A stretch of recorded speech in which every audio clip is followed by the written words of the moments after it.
Hello everyone, welcome to our YouTube channel just learn. तो जो environment की series start कर रखी है, जो पीटेट या सीटेट की बात करें तो फर्स्ट पेपर में जो 30 मार्क्स का पूछा जाता है इन्वायरमेंट के रिलेटेड, तो उसी के रिलेटेड हमने कुछ 2 वीडियोस जानी थी जिसमें हमने एक इंट्रोडक्शन बेसिक सा रखा था कि जो इन्वायरमेंट है वो क्या चीज़ है। फिर हमने उसके इन्वायरमेंटल स्टडीज़ के बारे में डिस्कस किया कि वो क्या चीज़ है। फिर उसके बाद हमने थोड़ा बहुत इकोसिस्टम के बारे में डिस्कस किया था कि उसमें क्या चीज़ें हैं, कि भाई क्या ऑटोट्रॉप्स के बारे में बात किया, प्रोड्यूसर्स के बाद कंज्यूमर्स के बारे में बात की हमने। फिर हमने एक 10% एनर्जी लॉ के बारे में डिस्कस किया था साथ में, और एक डिस्कस किया कि पूरा जो इकोसिस्टम है कैसे मूव करता है अराउंड सारा, और जो उसका फ्लो ऑफ एनर्जी है वो किस हिसाब से किया जाता है। फिर हमने उसको बाद में बात करें तो एक एनर्जी पिरामिड जिसको कहा जाता है वो हमने डिस्कस किया था वही 10% लॉ के अंदर ही। ठीक है जी। तो इन्वायरमेंट का इंट्रोडक्शन था वो बेसिक जो बात कहें तो हम, तो अब ये जो पूछा जाता है क्वेश्चंस वो बेसिकली एनसीईआरटी में से पूछे जाते हैं। चाहे अगर हम सीटेट की बात करें तो अब पीटेट का भी शायद एनसीईआरटी द्वारा जो डाला जाएगा पेपर, जो सुनने में आया, अभी तक कंफर्म नहीं है बाकी। और तो इसीलिए हमें एनसीईआरटी के जो है इन्वायरमेंट के रिलेटेड जो काम है, उनकी बुक्स हैं जो उसके रिलेटेड जो इन्फॉर्मेशन है उसके गो थ्रू होना पड़ेगा हमें। तो अब जो हम काम करेंगे वो हमारा ये रहेगा कि एनसीईआरटी की जो बुक्स हैं, ठीक है, तो उसकी जो समरी है ओवरऑल जो पेपर में पूछा जाता है, जो क्वेश्चन वगैरह, उसके बारे में डिस्कस करेंगे हम। तो जो एनसीईआरटी का जो बुक है इन्वायरमेंट की, जो उसकी समरी की बात करें तो उसके जो स्टार्टिंग सबसे पहले आता है हमारे पास, तो वो बेसिक सी चीज़ें हैं और उसको करना बहुत ज़रूरी है। एक नंबर में वैसे क्वेश्चन जरूर पूछे जाते हैं, तो ये नहीं है कि ये तो क्या मतलब कि बेकार सी चीज़ें, ऐसा नहीं है। तो सारी चीज़ों को मतलब अच्छे से करना ज़रूरी है, क्योंकि वो एक नंबर का क्वेश्चन वहीं अटक जाता है फिर बाद में। ठीक है जी। तो सबसे पहले तो हम ये इसमें डिस्कस करेंगे कि जो स्कूल जाने वाला जो सिस्टम है कि गोइंग टू स्कूल, तो उसमें जो है कि कौन से मीन्स ऑफ ट्रांसपोर्ट, या हम कहें या कौन से मीन्स यूज़ किए जाते हैं जो अलग अलग लोगों द्वारा जो अलग अलग एरियाज में रहते हैं। ठीक है।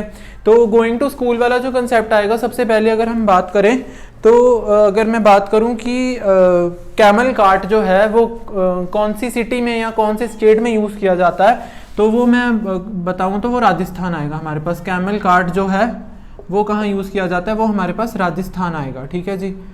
ये ऐसा नहीं है कि हाँ भाई क्या बेकार सी चीज़ें हैं, ऐसा नहीं है, इसमें से क्वेश्चन जरूर पूछे जाते हैं। ठीक है। तो सेकंड हमारे पास आ गया ट्रॉली है, जो द ट्रॉली, ये कहाँ यूज़ किया जाता है, ये लद्दाख में यूज़ किया जाता है। थर्ड हमारे पास आ गया the bamboo and rope bridge, the bamboo and rope bridge, ये कहाँ यूज़ किया जाता है, ये असम में यूज़ किया जाता है, या असम कहें तो हम। फिर उसके बाद हमारे पास आ गया, ये इंपॉर्टेंट है जो अब लिखाने जा रहा हूँ, वेलम। ठीक है। ये क्या है, स्मॉल वुडन बोट कहते हैं। स्मॉल वुडन बोट जो है उसको ये नाम दिया गया है। तो ये भी कई बार पूछ लिया जाता है कि स्मॉल वुडन बोट यूज्ड, तो उसका नाम क्या है, तो वो वेलम है। ये कहाँ यूज़ किया जाता है, ये केरला में यूज़ किया जाता है। ठीक है जी। नेक्स्ट हमारे पास आ गया बुलक कार्ट,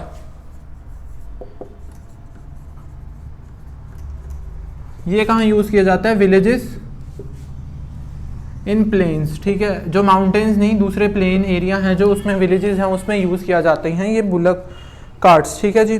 फिर उसके बाद नेक्स्ट आ गया द रॉकी माउंटेन्स, जो रॉकी माउंटेन्स का जो पाथ है, द पाथ जो अनइवन है और रॉकी माउंटेन्स हैं वो कहाँ है, वो है हमारा उत्तराखंड, क्योंकि वहाँ पे माउंटेन्स हैं। तो बेसिकली माउंटेन्स भी जो है अनइवन डिस्ट्रीब्यूशन ऑफ जो या रॉक्स वगैरह हैं तो वहाँ पे है, तो क्या आएगा हमारे पास, उधर आएगा उत्तराखंड हमारे पास। और अगर हम सीमेंट ब्रिज की बात करें, जो सीमेंट ब्रिज है नॉर्मल ब्रिजेस के बारे में, तो वो कहाँ है, नॉर्मल एरियाज,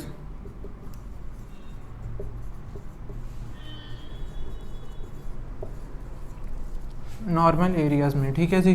तो ये कुछ इंपॉर्टेंट जो पूछे जाते हैं, बेसिकली ये पूछे गए हैं, तो ये करने बहुत ज़रूरी है कि कहाँ क्या कौन सा मीन्स यूज़ किया जाता है गोइंग टू स्कूल, जो बच्चे स्कूल जाते हैं तो कौन सा, तो एक ये इंपॉर्टेंट है काफ़ी। ठीक है। और ये हो गया हमारे पास, एक ये इंपॉर्टेंट है, ये इंपॉर्टेंट है। तो ये सारे इतने जितने इंपॉर्टेंट हैं तो इसको गो थ्रू ज़रूर हो जाना।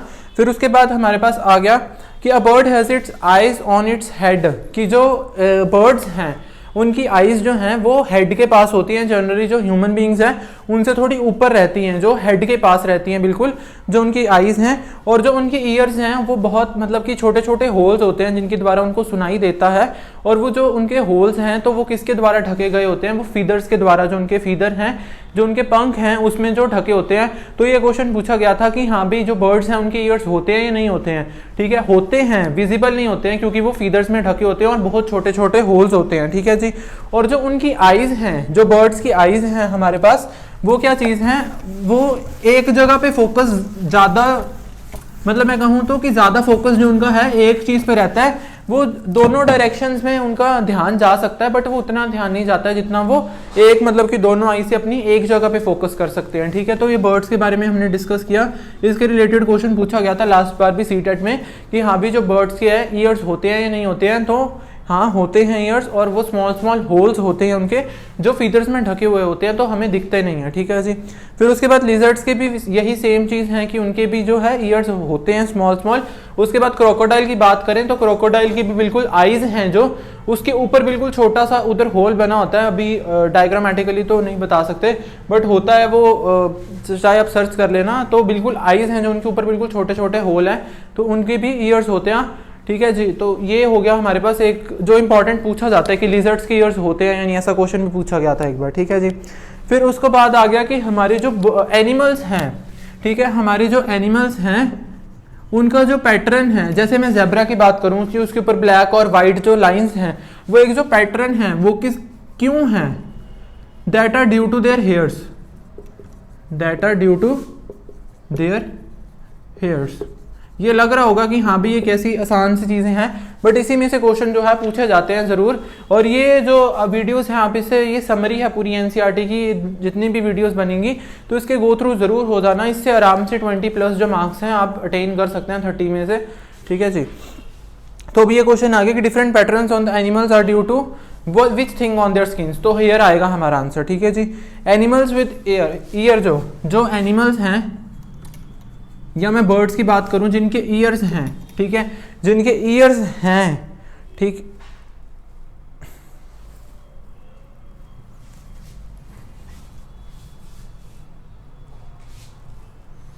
वो क्या करते हैं, या हेयर्स हैं उनकी जो बॉडी पे, वो बर्थ देते हैं अपने यंग वंस को, जिनके ईयर्स आउटर बॉडी पे विजिबल हैं हमें, जैसे काऊ हो गया, गोट हो गया, बफेलो हो गया, ठीक है, डॉग हो गया, कैट हो गया, ठीक है, उनके ईयर्स विजिबल हैं, तो वो क्या करते हैं, वो बर्थ देते हैं। और जो एनिमल्स या बर्ड्स की बात करूं जिनके हमें ईयर्स विजिबल नहीं होते हैं ऑन द आउटर बॉडी, या उनके हेयर्स नहीं है जो, अगर मैं बात करूं तो वो क्या करते हैं, वो ले एग। जैसे अब लिजर्ड की बात करूं मैं तो वो क्या करती है, अपने अंडे देती है, वो ये नहीं है कि बर्थ देती है। ठीक है।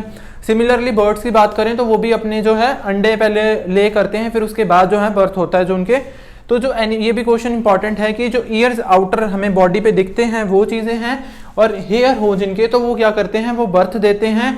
और जो जिनके ईयर्स विजिबल नहीं है और जिनके हेयर्स भी नहीं है तो वो क्या करते हैं, वो ले एग करते हैं, वो एग ले करते हैं, और जो ऊपर वाले हैं वो बर्थ देते हैं। ठीक है जी, ये इंपॉर्टेंट है। फिर उसके बाद अगर हम बात करें कुछ एलिफेंट्स के रिलेटेड, ठीक है, ये बहुत इंपॉर्टेंट है वीडियो, इसको ध्यान से ज़रूर देख लेना एक बार। फिर उसके बाद अगर हम बात करें कि एलिफेंट्स पे आ गए हम, एलिफेंट्स की बात करें, ये भी बहुत एक मतलब फेवरेट क्वेश्चन है जो सीटेट में पूछा जाता है। The oldest female elephants become the head of the heard. Heard मतलब जो उनका ग्रुप है, झुंड है जो हाथियों का, ठीक है, उसमें जो ओल्डेस्ट, जो सबसे बड़ी है जो एलिफेंट, ठीक है, वो क्या होती है, वो हेड होती है हर्ड की। ठीक है जी, वो उस हर्ड की क्या होगी, हेड होगी हमारे पास। और जो मेल एलिफेंट्स हैं वो कभी भी हिस्सा नहीं होते हैं हर्ड का। ठीक है, जो मेल, तो इसीलिए याद रखना कि जो हर्ड है वो किसका होता है, वो फीमेल्स का होगा, ये फीमेल एलिफेंट है वो, या जो उनके यंग वंस हैं। जो मेल एलिफेंट्स हैं, मेल एलिफेंट्स हिस्सा नहीं होते हैं हर्ड का, और वो जब 15-16 साल के जब हो जाते हैं तो वो क्या करते हैं, वो हर्ड को छोड़ जाते हैं। ठीक है जी, ये बात याद रखना।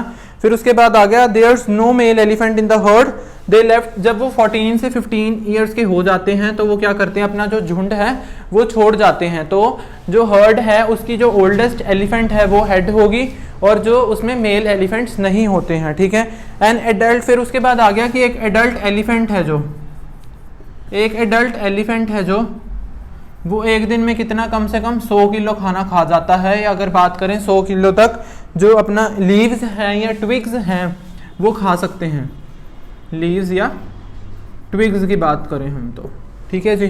तो ये एक बात याद रखने वाली है।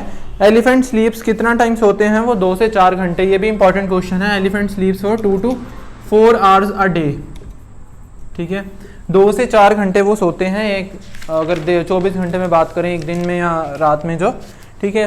और जो इनका हर्ड है, ठीक है, जो इनका हर्ड है, ये जो हर्ड है इनका, उसमें कितनी टोटल 10 to 12 फीमेल एलिफेंट्स होती हैं, 10 to 12 फीमेल एलिफेंट्स होंगी, ये बात ज़रूर याद रखना आप, ठीक है जी। फिर उसके बाद हम बात करें तो ये इतना एलिफेंट्स के रिलेटेड कुछ क्वेश्चन पूछे जाते हैं इसमें से, तो ये करना ज़रूरी था। अब एलिफेंट्स के बाद में अगर बात करें तो एक विलेज की बात ये बहुत जो पूछी जाती है वो है हमारे पास, जो एनसीईआरटी में भी गिवन है, जो है खेजड़ी विलेज के बारे में। क्या नाम है विलेज का? खेजड़ी विलेज, ठीक है जी। खेजड़ी विलेज के बारे में अब कुछ क्वेश्चन जो है एनसीईआरटी में जो है गिवन है ऑलरेडी, तो हम ये बात कर लेते हैं। ये सबसे पहले तो विलेज कहाँ पे है?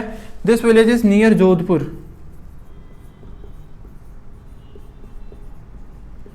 इन राजस्थान। ये विलेज कहाँ है? जोधपुर के नजदीक है। कहाँ पे है? राजस्थान में है, ठीक है जी। तो उसमें उसके बाद आ गया, और ये place was build by woods. ये क्या है? वुड्स द्वारा बनाई गई थी। जो यहाँ पे घर हैं या विलेज की बात करें तो कब बनाई गई थी? 300 ईयर्स एगो, 300 ईयर्स एगो ये बनाया गया था। और यहाँ पे जो घर थे कहाँ? ये लकड़ी के बने हुए थे, ठीक है जी। और वो कौन सी जो ट्री थी? खेजड़ी ट्री से बने हुए की would, Khejri tree. Khejri village है, खेजड़ी ट्री है, वुड से बने हुए थे अराउंड 300 साल पहले। और जो ये कहाँ पे है? ये जोधपुर में है। कहाँ पे? राजस्थान में, ठीक है जी। और ये जो खेजड़ी ट्री है ये विदाउट वाटर भी ग्रो कर सकता है, ठीक है जी। ये विलेज क्या है? विदाउट वाटर जो है, सॉरी ये ट्री है जो विदाउट वाटर भी ग्रो कर सकता है, ये इसकी खासियत है। और ये क्या करता है? It gives beans. ये क्या? बीन्स देती हैं ये जो ट्री हैं, इट गिव्स बीन्स। और ये इंसेक्ट से प्रभावित नहीं होती हैं, डज नॉट गेट जो अफेक्टेड बाय इंसेक्ट्स, ठीक है। तो ये बहुत खासियत है इसकी। एक तो पानी की ज़रूरत नहीं है कि बीन्स देती हैं, और ये इंसेक्ट्स द्वारा अफेक्ट नहीं होती हैं, ठीक है जी। तो एक ये बात इम्पॉर्टेंट है जो। फिर उसके बाद एक विलेज की और जो बात की गई है उसमें एनसीईआरटी की बुक्स में, वो भी डिस्कस कर लेते हैं हम। वो विलेज का नाम है बोचाचा विलेज। और जो यहाँ पे पीपल, जो खेजड़ी विलेज में जो पीपल रहते हैं उनको क्या कहा जाता है? बिश्नोईज कहा जाता था, ठीक है जी। ये बात याद रखना है। फिर उसके बाद हमारे पास आ गया जो विलेज का नाम है बोचाचा,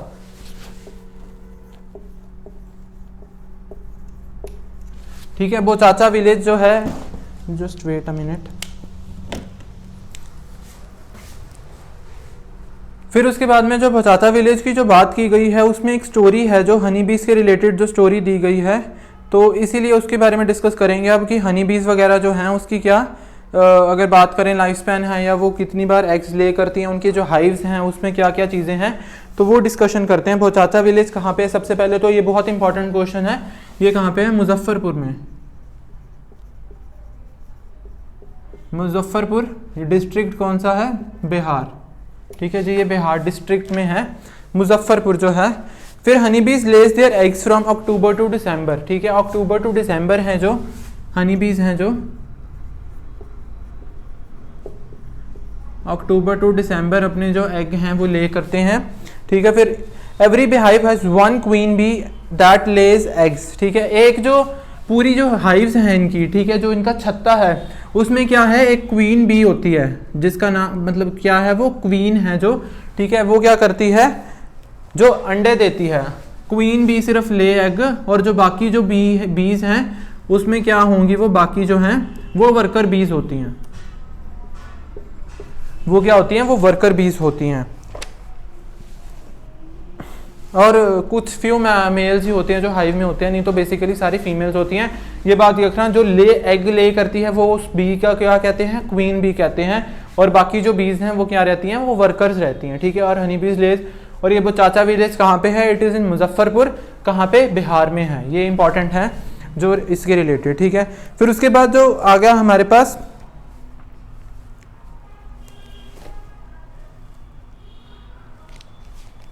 उसके बाद इसमें से इंपॉर्टेंट जो क्वेश्चन पूछा जाता है कि जो ट्रेन की टिकट है हमारे पास, ठीक है। अब हम इतने बार ट्रैवल कर चुके हैं बट इतना ध्यान नहीं दिया होगा कभी कि इसके रिलेटेड कोई क्वेश्चन भी पूछा जाता है, वो भी सीटेट में, ठीक है। क्या आएगी, ट्रेन की टिकट है, उसके ऊपर कौन सी डिटेल्स अवेलेबल होती हैं, ये भी क्वेश्चन है जो पूछा जाता है और ये एनसीईआरटी में गिवन भी है। तो सबसे पहले तो हमारे पास आ गया train number, the train number, अगर बात करें तो ट्रेन नंबर गिवन होगा। फिर उसके बाद आएगा हमारे पास डेट ऑफ जर्नी,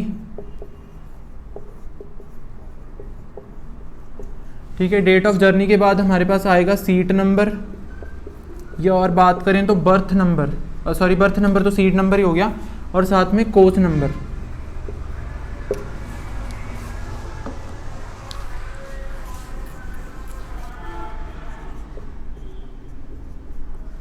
फिर उसके बाद आ गया हमारे पास फेयर आ जाएगा, कितना है, कुल कितने पैसे भरे हैं हमने। फिर डिस्टेंस इन किलोमीटर्स। तो ये जो डिटेल्स हैं 1 2 3 4 5, ये 5 डिटेल्स अकॉर्डिंग टू अगर बात करें जो एग्जाम पॉइंट ऑफ व्यू से, तो अगर ऐसा क्वेश्चन पूछा जाए तो ट्रेन टिकट्स पे कौन सी डिटेल्स अवेलेबल हैं, तो इन 5 में से ही हम सिर्फ कर सकते हैं, ठीक है जी। एक तो ट्रेन नंबर होगा, एक डेट ऑफ जर्नी होगी हमारे पास, बर्थ नंबर होगा, कोच नंबर होगा, हमारा फेयर कितना लगा है और हमारा डिस्टेंस कितना है किलोमीटर्स में अगर बात करें। तो ये एक जो ट्रेन की टिकट्स हैं उस पर ये चीज़ें सारी जो हैं अवेलेबल रहती हैं हमारे पास, ठीक है जी। तो ये हो गया हमारे पास जो इम्पॉर्टेंट है, ठीक है। फिर उसके बाद ये, हाँ ये इतना ही है। तो इसके बाद और डिस्कशन करेंगे हम जो नेक्स्ट वीडियो में अपनी।